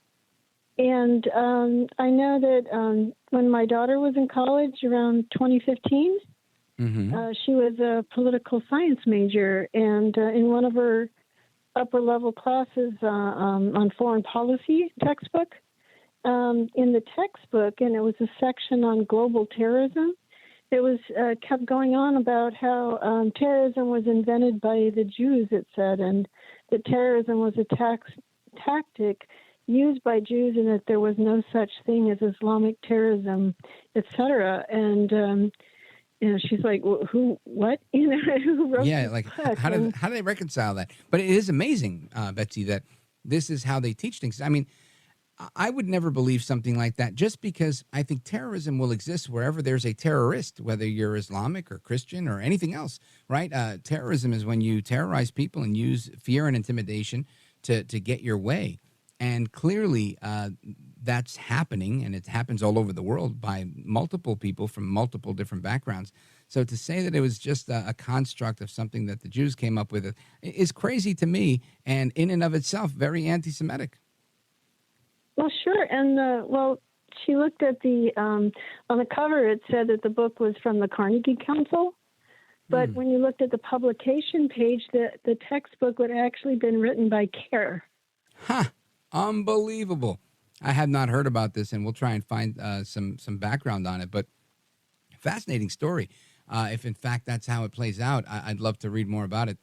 It doesn't surprise me because I think that's their purpose. Earlier today, I was scrolling through social media, and somebody that was on this program as a guest a couple of weeks ago, Brigitte Gabriel, I saw a video that she did where she was discussing how CARE and many other organizations, she listed them all by name, were all originally funded by investment from the Muslim Brotherhood.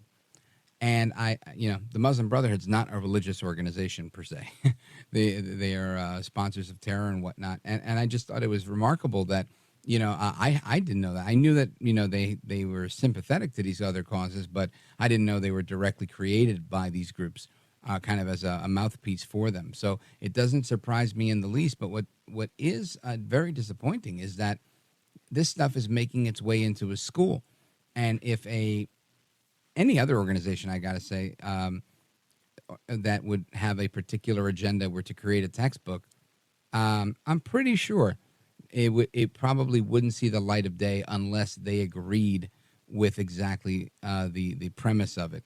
So, yeah, very unfortunate. I hope your daughter's done with college, Betsy.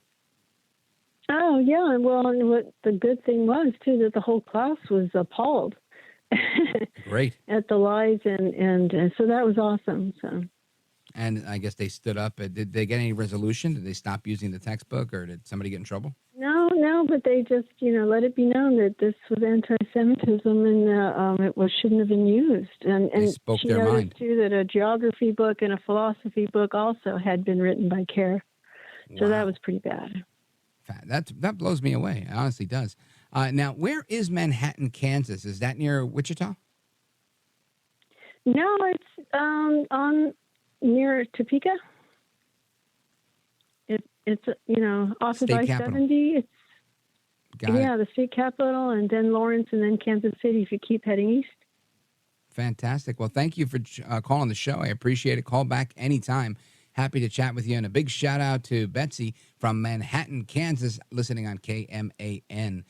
We continue with your calls straight ahead. We got time. Let's go to David. David's in San Francisco.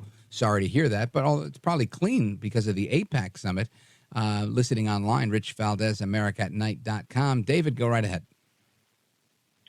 Well, it's finally calm around here. There were helicopters flying overhead for hours, day and night. It's pretty miserable. But, it's back to normal, I think. I was paying attention to, I think it was an Arizona radio show a little bit ago, and Donald Trump's people are, he's lost his business license in New York State, right? No, So I didn't know that. I think business. that's on the table, but I don't think that's been adjudicated yet.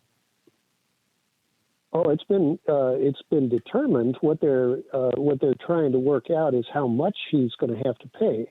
The statutory limit is $250 million. I saw that, but I'm pretty sure that there was a decision that came down from the appellate court saying that they could not kick him out from doing business in New York. But I'll research that. But either way, go make your point.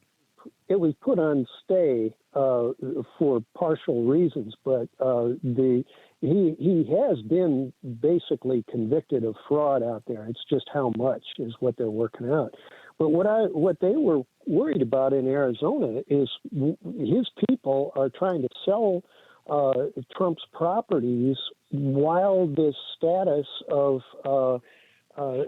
in other words, if you get suckered into buying something from Donald Trump in his New York holdings, you basically are going to be suckered into buying a pig in a poke, let's say, that you are going to be considered organized crime. You're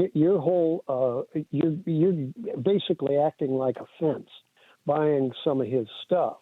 And it's interesting. Actually, I wasn't aware that it was Colorado, the state that was trying to take him off the ballot, and that was the ruling that came in today. Mm-hmm. But there are 31 other states that are trying to do it. And I was just looking at a news article about it while in the intermission there, and it says here that the judge did see that he did commit an insurrection. The court concludes that Trump incited an insurrection on January 6th and therefore engaged in an insurrection within the meaning of Section 3 of the 14th Amendment, Judge Wallace wrote. But Wallace ultimately sided with a legal theory put forth basically claiming that Trump is not an officer of the United States. Well, that's some hokum. We've got the three parts of government: the judiciary, the legislative, and the executive. And the president is an officer in the executive branch. Of course. I mean, I don't know what you're referencing. I'd have to take a look at it. All I know is that Johnson had the courage, and Trump commended him for it. The judge for making this decision. But I didn't hear the judge's commentary, and I haven't read that ruling just yet, so I couldn't really give you a comment on it. But I do know they had the one case in, I think it was Minnesota, and then they had the case in Colorado, and so far he's prevailed on both. I feel like oftentimes when you get cases like this, and it's a guy like Trump, and I honestly don't know if there's another person like Trump out there that people are super fanatical over, or hate him incredibly. But I think ultimately the judge has to do what's right. And oftentimes they'll throw in a little caveat or a little editorial to try to soften the blow for those that may not like the ruling. But ultimately, if he was guilty of something, they would have kicked him off the ballot. And he's on the ballot. But that's my take. Anyway, thank you, David. I appreciate it. Godspeed to you. We're coming right back with your calls and more. Don't go anywhere.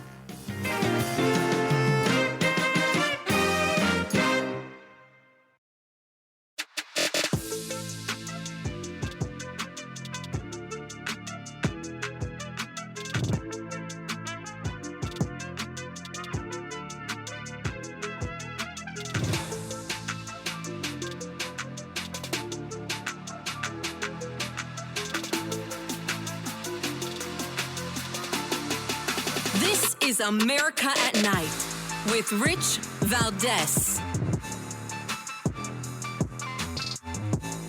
All right, America, welcome back. We just spoke with David in San Francisco, faithful caller to the program. And David, if you're listening, I had a chance to take a look at the ruling. In brief, it's 102 pages. I didn't get to see everything. But the political sleight of hand that happened here, again, is it's what you see in Washington typically. But I'll explain it to you very quickly, right? So there's 75 paragraphs here about what Section 3 of the what it's called, the insurrection.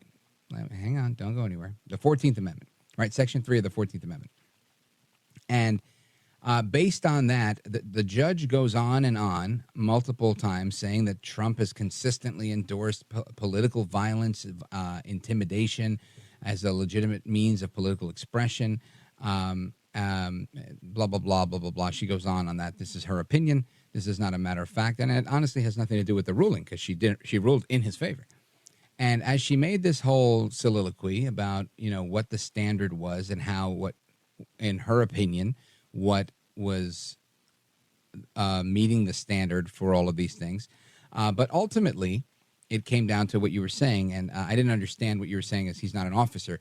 The language is that anybody holding an office under the United States is how it's written.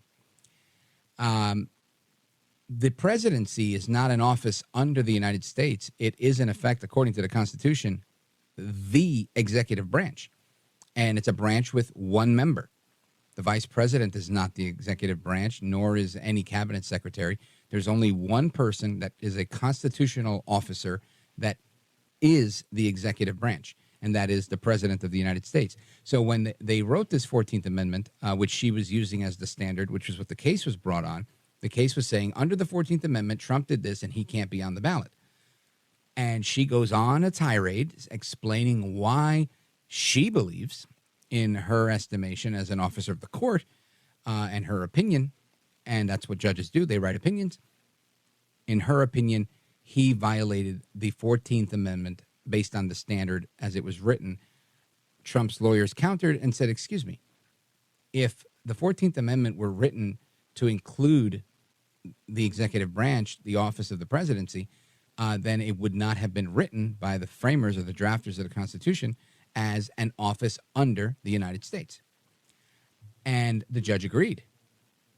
And that's exactly why he won the case. And so it's very rich, if you will, that they will go ahead and, give him the win that he rightfully deserves, but they'll do it holding their nose and throwing as much mud as they can. So the interpretation of the word office, the judge felt that this was a broad interpretation of the word office, used as a kind of catch-all clause, and it, in effect, did not meet the standard of what was meant in the Constitution in the 14th Amendment. So a little bit of a complicated explanation, but when you said officer, I wasn't quite sure what you were saying. Now I understand the context of your statement, and now you have my response as well, that under the Constitution, Trump can do what he did, and he qualifies to run for president. Under the judge's opinion, he's guilty as sin, and he caused an insurrection. The interesting thing is that a man that's under 4 indictments and not a single charge for inciting an insurrection. Isn't that interesting? The Department of Justice has not charged him. The New York State Attorney General's office has not charged him. The state of Georgia attorney county prosecutor has not charged him with that. Nor has, where's that other case? You got Fannie Willis, Georgia, New York. Anybody? Bueller? But isn't there a 4th jurisdiction or no? Yeah, there is. There's one more. Because it's Jack Smith, Fannie Willis.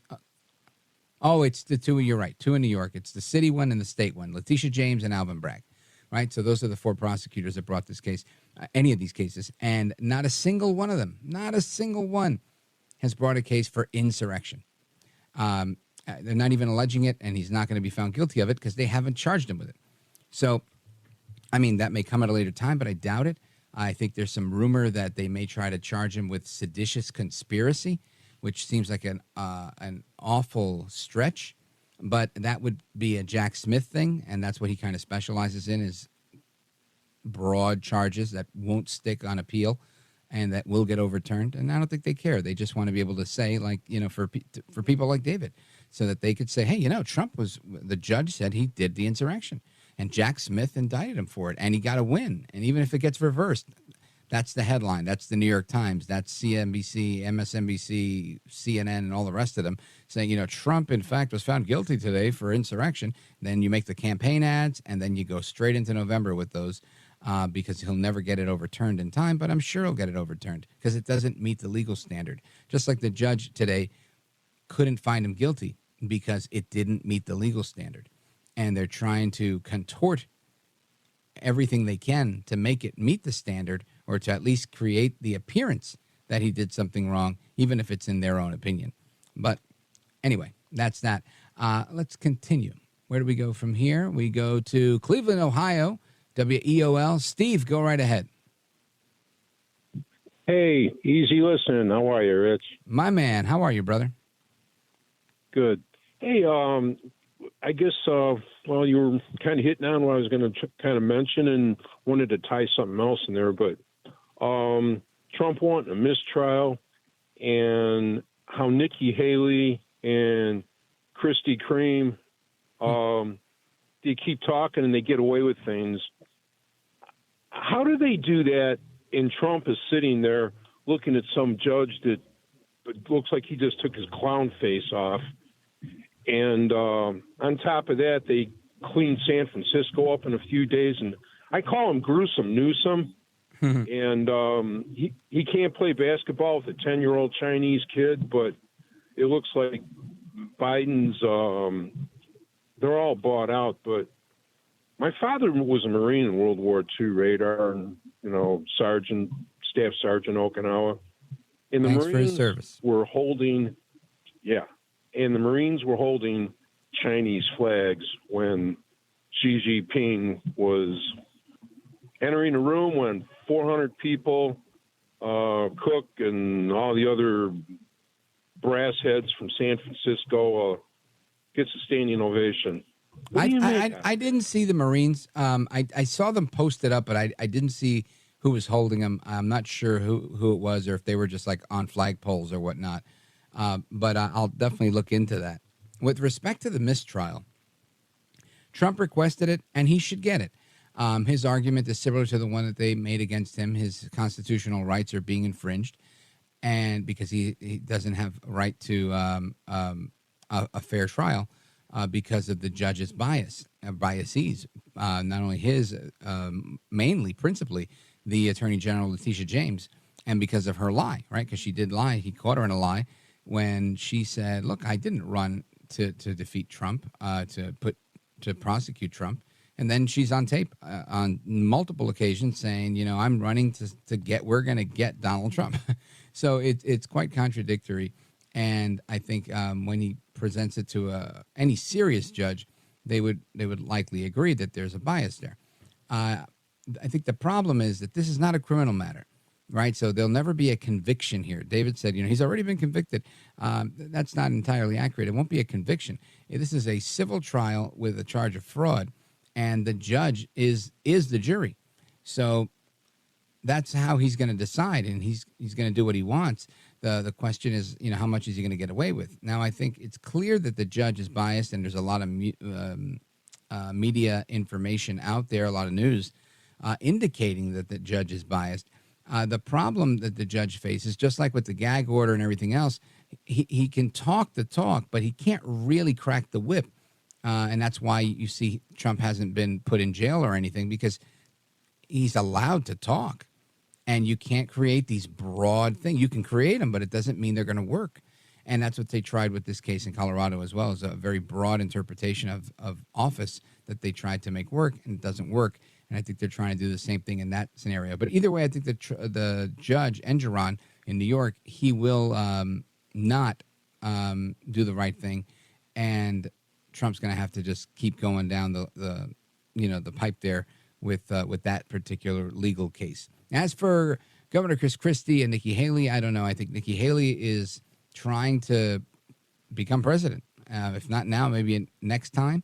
And I think some of her approach, much of it at this point, is probably inaccurate, and it's not going to work. It'll probably backfire and hurt her in the long run. And as for Governor Christie, I think Governor Christie is just aligned with people that are the anti-Trump vote, making sure that he gets the donations that he needs so he can continue to participate in the debates. I don't think that they're looking at the numbers as much, and I don't think his numbers are growing. But those are my thoughts on that, Steve. I appreciate the call. I got to take a quick pause right here. We're coming right back. Your calls and more. Don't go anywhere. This is America at Night with Rich Valdez. Call now, 833-4VALDEZ. That's 833-482-5337. 833-4VALDEZ. That's Valdez with an S.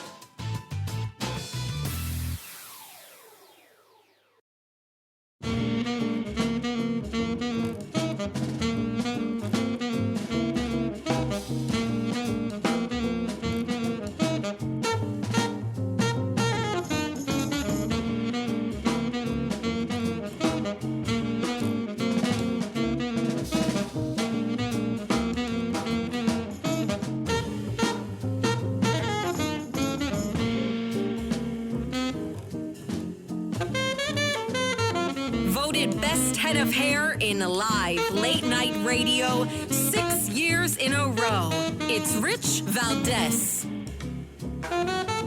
Call now, 833-4-VALDEZ. That's 833-482-5337. 833-4-VALDEZ. That's Valdez with an S.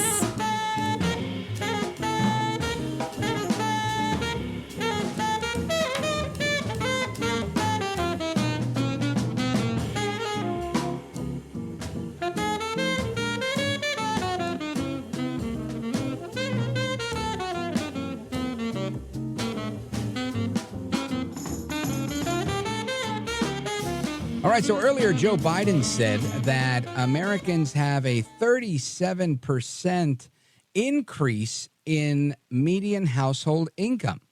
Now, again, this is a talking point of his because he's able to say that because during the Trump administration, it was something like $7,500 and had gone down drastically under Biden.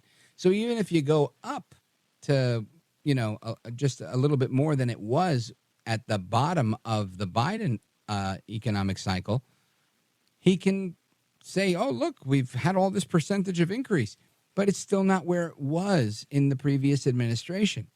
So keep that in mind when you hear Biden saying these things. But let's continue with your calls. Let's go to Doc, Wilmington, Delaware, WDEL. Go right ahead. Yeah, Rich, I want to talk about something, my own personal travails under the Biden economy.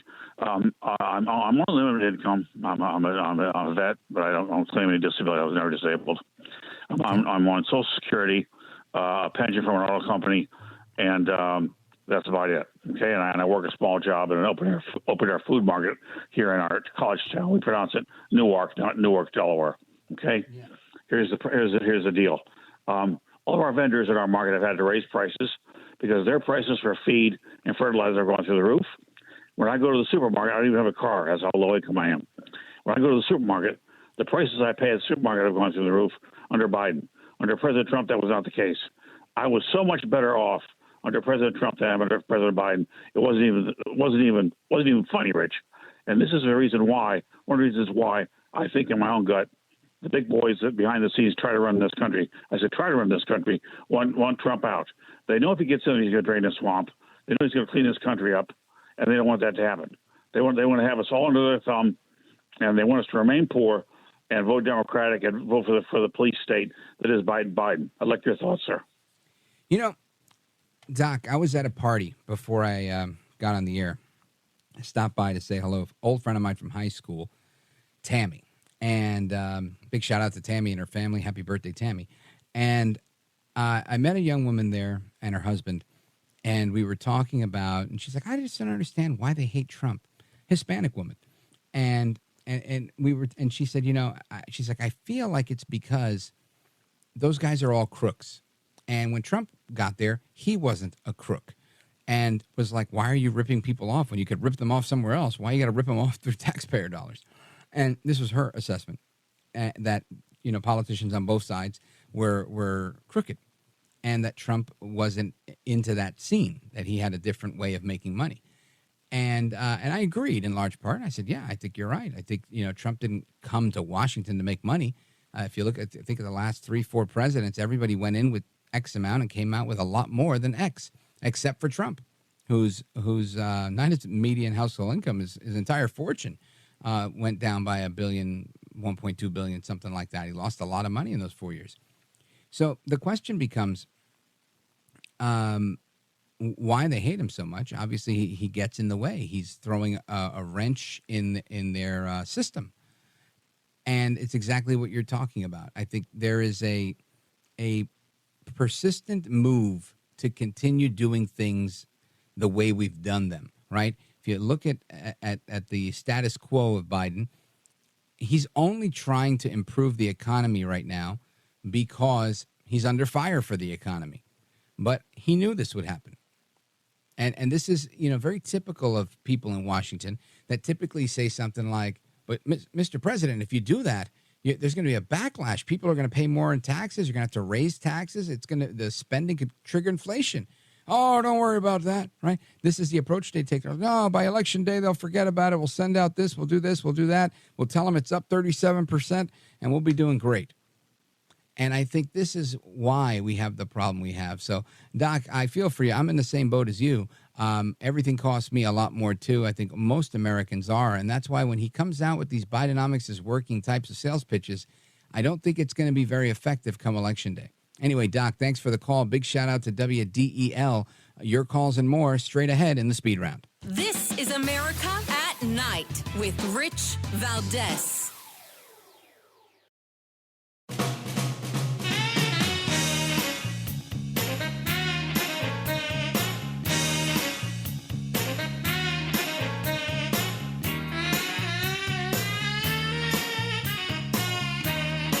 America at Night with Rich Valdez.